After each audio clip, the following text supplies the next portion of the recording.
Hey les bambins, j'espère que vous allez bien, en tout cas moi ça va nickel. On se retrouve aujourd'hui pour une nouvelle vidéo sur la Ligue 2, la 21e journée, 9 matchs analysés ensemble qui sont les suivants. Grenoble contre Rodez, Amiens contre Annecy, Dunkerque qui reçoit Martigues, Pau contre Laval, Bastia qui reçoit Metz, Clermont contre Ajaccio, le Red Star contre Lorient, Troyes contre Caen et enfin Guingamp contre le Paris FC. Voilà, n'hésitez pas à venir nous rejoindre sur le site VIP, les réseaux sociaux, tout est à l'écran et en description. N'hésitez surtout pas à mettre vos pronostics, vos critiques positives et négatives, votre petit pouce qui va bien pour faire monter la vidéo le plus haut possible. Et n'oubliez pas de rejoindre la communauté qui a dépassé les 19 200. Merci encore. On jette un coup d'œil au classement où Lorient est en tête avec 40 points. Deuxième Metz avec 37 à égalité avec le Paris FC qui est donc sur le podium encore. Quatrième Dunkerque avec 36 unités. Cinquième Guingamp avec 35 points. En fin de classement, le barragiste est 16e, c'est Ajaccio avec 21 unités. Caen est 17e avec 15 points, égalité avec Martigues qui est en train de remonter légèrement et qui a donc un goal average inférieur et qui est lanterne rouge.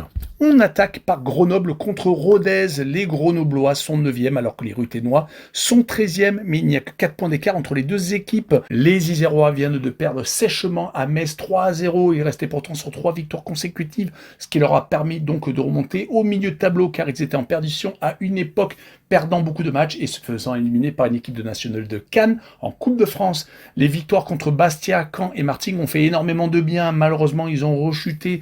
Ils vont jouer contre des Ruthénois qui viennent de perdre également leurs 2 derniers matchs. Ils se retrouvent à 2 points du barragiste. Dommage car leur victoire contre Troyes était très importante. Mais quand on fait 3 défaites sur les 5 derniers matchs, un match nul à Clermont et donc un seul succès, ce n'est pas suffisant. Quelques partages de points tout de même bien sentis au Paris FC à Caen et à Clermont leur permettent tout de même d'espérer un résultat à Grenoble, qui s'est tout de même ressaisi à la maison, battant Bastia et Martigues. Mais sur ce match-là, je verrai bien à un but partout, et je verrai le homme no bet et le match nul rembourser ses victoires des Isérois à la maison et une cote à 2,15. On poursuit avec Amiens contre Annecy. Les Amiénois viennent de perdre à Martigues 3-0. Le dernier a donc étrillé le 11e du classement, qui est beaucoup moins bien que ces derniers temps, car ils viennent d'enchaîner 4 défaites sur les 5 derniers matchs, une seule victoire à la maison contre Bastia, une élimination en Coupe de France contre un club de National 3 qui fait mauvais effet et des défaites sans marquer de but en plus contre 3 le Paris FC et donc contre le dernier. Attention à Amiens qui va recevoir Annecy qui vient certes de perdre contre Dunkerque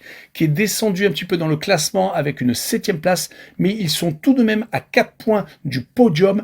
Mais les Hauts-Savoyards sont beaucoup trop irréguliers en 2025, 2 victoires toutes à l'extérieur, 2 défaites toutes à la maison et une élimination en Coupe de France contre un club de National 2 au pénalty.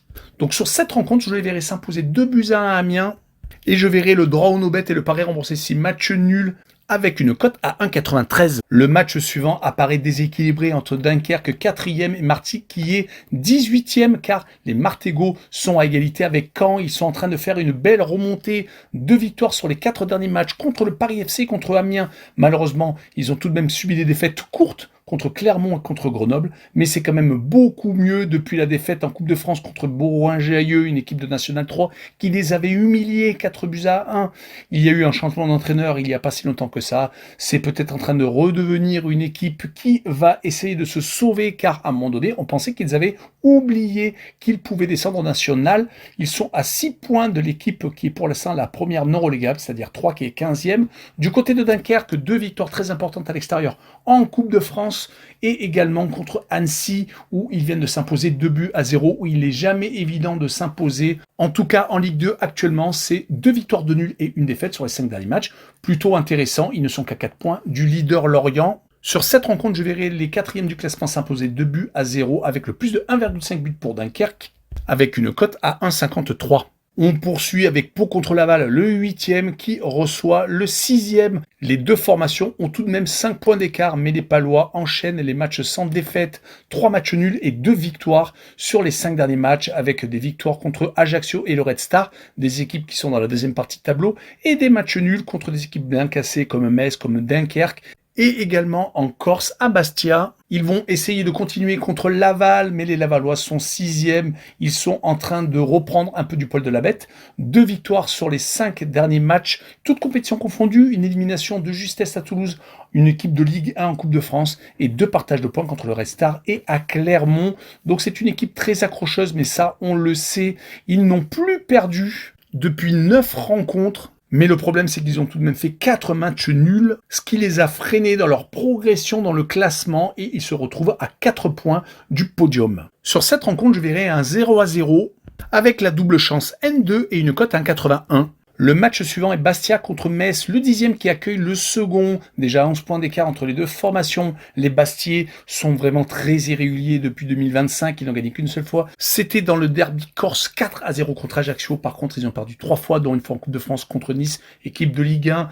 Donc des défaites contre Grenoble et contre Amiens et un match nul à la maison contre Pau. Ce n'est pas assez pour espérer autre chose qu'une place au milieu de tableau. Ils vont jouer contre Metz, qui est également sur courant alternatif, mais qui n'a plus perdu depuis 4 matchs, qui avait commencé par 2 partages de points dans cette série positive contre Pau et contre Lorient, et ils ont réussi à battre le Paris FC et Grenoble chez eux, donc 3 buts à chaque fois marqués. Le point négatif du côté lorrain, c'est qu'une seule victoire sur les 7 derniers déplacements en Ligue 2. Par contre, du côté corse, ils sont invaincus à la maison, mais beaucoup trop de matchs nuls. 4 victoires seulement et 6 partages de points, dont quelques-uns contre les très bien placés, Lorient en tête. Sur cette rencontre, je verrai bien encore un 0-0 et je verrai le moins de 2,5 buts sur le match avec une cote à 1,55. On continue avec Clermont contre Ajaccio. Les Clermontois sont 12e alors qu'Ajaccio est barragiste avec 21 unités. Que 3 points d'écart entre les deux formations. Clermont fait le yo-yo. Ils sont remontés un peu légèrement dans le classement avec des victoires à Caen et contre Martigues. Mais le match nul contre les Mayennais et la défaite à Lorient a fait beaucoup de mal car ils se retrouvent maintenant à 3 points du barragiste Ajaccio qui était totalement perdu, qui ne s'en sortait plus, qui perdait match sur match et qui vient de remporter ses 2 dernières rencontres contre Caen et contre les Ruténois. Mais quand on sait que depuis 4 rencontres, Clermont ne perd plus. Ils ont accroché à leur tableau de chasse Lorient et ont également fait match nul contre Metz, Rodez et Laval. Je les vois s'imposer quand même 2-1 contre Ajaccio, qui n'a gagné qu'une seule fois. Et ils n'ont surtout pris que 4 points à l'extérieur, donc c'est beaucoup trop faible. J'ai tout de même envie de tenter les 2 équipes qui marquent, une cote plutôt intéressante à 2,09, car les Corses sont tout à fait capables d'embêter les Auvergnats. On poursuit avec le Red Star contre Lorient. Les Lorientais leaders du championnat se déplacent chez le 14e à 1 point du barragiste. Les Franciliens ont perdu malheureusement le derby. Donc des autres Franciliens avec le Paris FC, 4-1, donc encaissés. Ils viennent de perdre leur 2e match consécutif, 7 buts pris alors qu'ils avaient fait une très belle série depuis 2025, faisant une victoire contre Rodez à l'extérieur et faisant match nul à Laval. Ils avaient en plus bien fini l'année 2024 avec 7 victoires contre Grenoble, mais c'est une équipe qui est beaucoup trop irrégulière, qui doit bien entendu faire beaucoup mieux, qui joue contre une équipe de Lorient qui vient de gagner ses 2 derniers matchs, 6 points pris contre Dunkerque et contre Clermont, avec beaucoup de pression mise par les équipes comme Metz, Paris FC ou Dunkerque. Donc dès qu'il y a un mauvais résultat, comme à Laval où c'était incliné 2-0, ils ont de suite leur première place qui est mise en danger. Rappelons qu'ils ont été sortis de la Coupe de France par une équipe de National 2, un gros point noir, mais ils vont pouvoir se reconcentrer pour remonter directement en Ligue 1.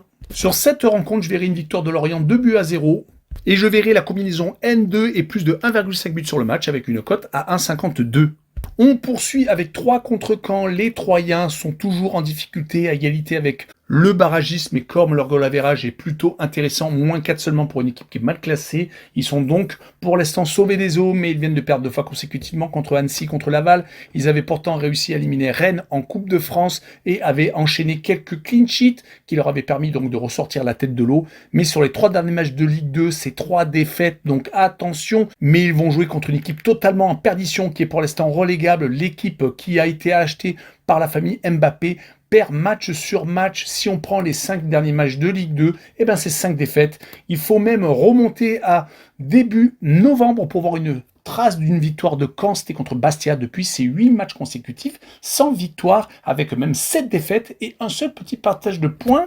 Sur cette rencontre, je verrai 3 s'imposer 1-0, et je verrai le draw no bet et le pari remboursé 6 matchs nuls avec une cote à 1,46.